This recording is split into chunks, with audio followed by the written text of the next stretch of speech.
Επιλέγουμε από το αριστερό μενού ψηφιακό πελατολόγιο. Εδώ βλέπουμε τις εκκρεμείς εγγραφές. Μπορούμε να δούμε τις ολοκληρωμένες με αναζήτηση και μπορούμε να δούμε και τις ακυρωμένες με αναζήτηση. Για να περάσουμε μια νέα εγγραφή, πατάμε το πράσινο εικονίδιο νέο. Περνάμε τον αριθμό κυκλοφορίας του οχήματος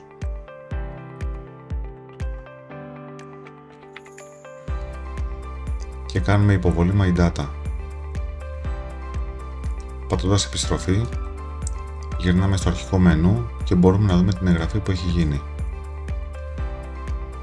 Για να γίνει έξοδος του οχήματος, επιλέγουμε προβολή, επιλέγουμε την κατηγορία υπηρεσίας που έχει γίνει, το είδος του παραστατικού που έχουμε κόψει και πατάμε υποβολή My Data και έξοδος οχήματος. Εδώ περνάμε το mark του παραστατικού που έχουμε ήδη κόψει. Πατώντας πληροφορίες μας φέρνει την αξία του παραστατικού και υποβολή στο My Data.